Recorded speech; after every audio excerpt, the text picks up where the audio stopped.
So the Bucks even the score here in Milwaukee, 2 games apiece of this best-of-7 series as the series switches back over to Boston for Game 5, as they call it the momentum swinger game. The deciding momentum swing, of course. One team will have their back against the wall at the end of Game 5. But before we talk about Game 5, let's talk about what happened here today at Game 4. The Celtics erased a 20-point deficit once again, Gary.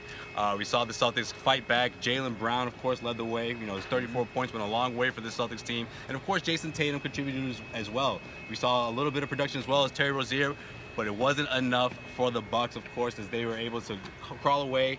And who was it? None other than Giannis Antetokounmpo with the huge putback at the end. The Celtics had a chance to tie it, if not go ahead in the final seconds of this one, but they fell short. The Bucks beat the Celtics 104-102. Gary, first of all, what went into that huge comeback out of the Celtics, 20-point comeback out of the Celtics? And second of all, how did the Bucks manage to finish so strong in that fourth quarter? Well, I thought Jaylen Brown carried the Celtics. I mean, he put them on his back, and you know, like he did in Game 1 and Game 2, and he averaged 25 points for those first 2 games, and then he had a rough Game 3, but he bounced back real nicely tonight. And unfortunately, he didn't have a lot of guys to help him out. You know, I thought Horford, you know, didn't play up to his capabilities today. They did a good job on him, and a lot of that had to do with Thon Maker's play. That's right. For the Bucks. I mean, nobody expected Thon Maker to play such a big-time performance today. Right, yeah, Thon was huge for the Bucks, just like he was in Game 3, even though they did get 27 out of Giannis, 24 out of Chris Middleton, but it was the other guys doing the dirty work, you know. Chris Middleton, of course, hit some big shots down the stretch. But look at a guy like Thon Maker. I mean, if you ask me, I think he's really changed the complexity of this series, what he's able to do against the second unit, big stops, really got the crowd into it, but of course, that's not going to be on their side come Tuesday night in Boston. No, I talked to Malcolm Brogdon after the game, and he said, without a doubt, the X factor in this series has been Thon Maker.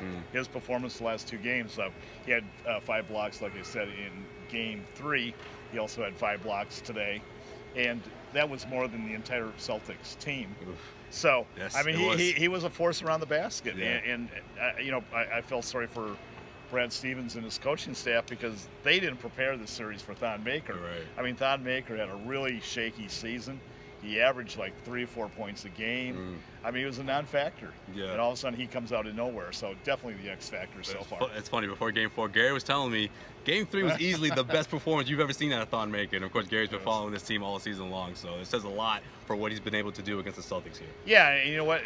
I'm really happy for Thon because he is, without a doubt, the most popular player on the team. Everybody loves him. Most popular player in this arena. Man, they announced his name, place erupted, right? Yeah, exactly. I mean, after the game in the locker room, everybody was surrounding him, reporters I'm talking about. And Giannis was on the opposite end of the locker room, and he said, Thon, Thon. He started yelling at him, and Thon finally looks up, and he goes, smile, and he takes out his iPhone and takes a picture of Thon Maker. Snap the picture, I saw those two actually talking right after Giannis's press conference, joking around, of course, very lighthearted. All the Bucks players are after this one as the series is tied up. 2 games apiece heading into Boston for Game 5, and we will preview Game 5 up next. Of course, this is the Garden Report. I am Josue Pavone. He is Gary Woelfel of WSSP. We got plenty more to talk about, of course, as this game, or this series, I should say, starts over, as they say. Best of 3 now. 2-2, Boston Celtics versus the Milwaukee Bucks. Game 5 preview. Stay tuned.